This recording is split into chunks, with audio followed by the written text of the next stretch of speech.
एक गांव के कुएं पर चार महिलाएं पानी भरने आई। पानी भरते समय वे आपस में बातें करने लगी। बातें करते करते वे अपने अपने पुत्र के गुणों की प्रशंसा करने लगी। पहली महिला ने कहा, मेरा बेटा इतनी मधुर बांसुरी बजाता है कि जो भी उसे सुनता है तो वह मंत्र मुग्ध हो जाता है। मैं इतने प्रतिभाशाली बेटा पाकर बहुत खुश हूँ। दूसरी महिला ने कहा, मेरा बेटा बहुत बड़ा पहलवान है।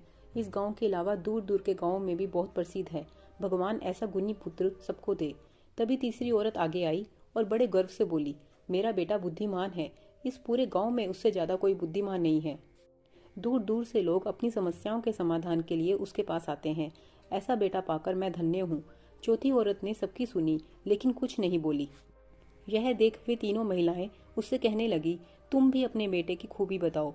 तब चौथी महिला बोली, मेरे बेटे में तुम्हारे बेटों जैसा कोई गुण नहीं है। उसकी बात सुनकर तीनों महिलाओं को अपने बेटे पर बहुत गर्व हुआ।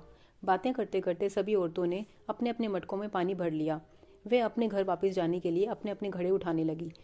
उसी समय पहली महिला का पुत्र बांसुरी बजाता हुआ वहीं से गुजर रहा था। उसने देखा कि उसकी माता जल से भरे घड़े को उठाने में समर्थ नहीं है, परंतु इस बात को अनदेखा करके वह बांसुरी बजाता हुआ वहां से चला गया। दूसरी महिला का बेटा कुछ दूरी पर अभ्यास कर रहा था। दूसरी महिला जैसे ही कुएं से नीचे उतरी, बर्तन उठाने के बाद उसका पैर फिसल गया, मगर उसने किसी तरह संतुलन बनाया और गिरते गिरते बच गई। उसके बेटे ने यह देखा, फिर भी उसके पास नहीं आया और अपना अभ्यास जारी रखा। धीरे धीरे चलती हुई किसी तरह चारों महिलाएं अपने घर के पास पहुंची। तभी तीसरी महिला का बेटा अपने घर से बाहर आया। उसे देखकर उसकी मां ने कहा, बेटा मैंने दोनों हाथों से घड़ा पकड़ा हुआ है, बस इस रस्सी को मेरे कंधे पर रख दो। मगर उसके बेटे ने उसकी बात का कोई जवाब नहीं दिया और वहां से चला गया। तभी चौथी महिला के बेटे ने दूर से जब अपनी मां के सिर पर घड़ा देखा, तब वह भागते हुए उसके पास गया और उस घड़े को उसके सिर से लिया और अपने सर पर रख लिया और अपनी मां के साथ चलने लगा। जब तीनों महिलाओं ने यह देखा तो उन्होंने शर्मिंदगी में अपना सिर नीचे झुका लिया और उन्हें समझ में आ गया कि उनके बेटों में गुण होने के बावजूद भी वे निर्गुण हैं।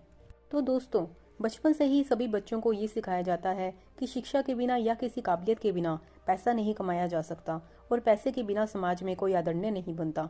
तो दोस्तों, ये बिल्कुल सच है। पैसे के बिना किसी व्यक्ति की समाज में कोई पूछ नहीं है।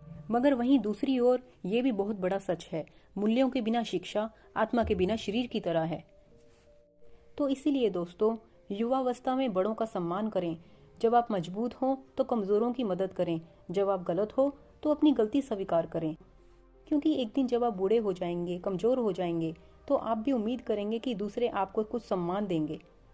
और साथ साथ ये भी याद रखना दोस्तों, जो जैसा करता है वैसा ही भरता है।